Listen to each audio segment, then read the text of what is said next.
Meus amigos, para quase terminar o ano, eu quero dar para você agora o Salmo 99, versículo 9, que diz assim: Exaltai ao Senhor nosso Deus e adorai-o no seu santo monte, porque o Senhor nosso Deus é santo, não tem contaminação alguma, então não nos contamina.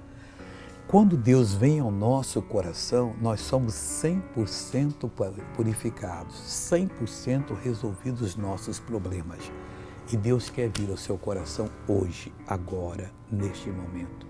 Não importa quem você seja, creia que Ele vai operar você.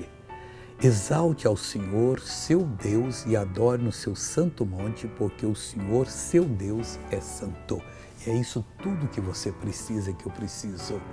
Antes que o ano termine, tome essa posição com Deus. Diga: Deus, eu vou ter um ano novo na Tua presença, ano de vitória, em nome de Jesus.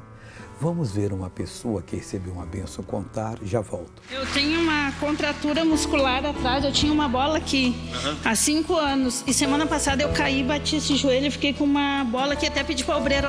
Você era mulher, tinha a bola no joelho, cai de bola no joelho de lá.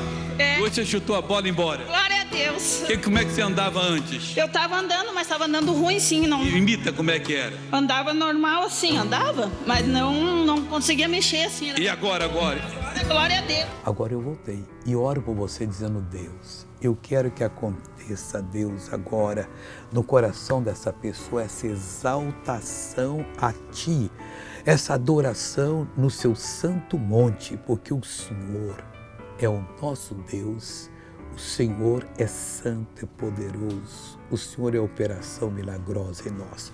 Eu repreendo todo o mal dessa vida e digo: mal saia, em nome de Jesus Cristo.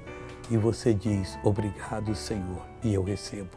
Então receba e seja uma bênção em nome de Cristo, nosso Senhor. Com fé, você já está abençoado.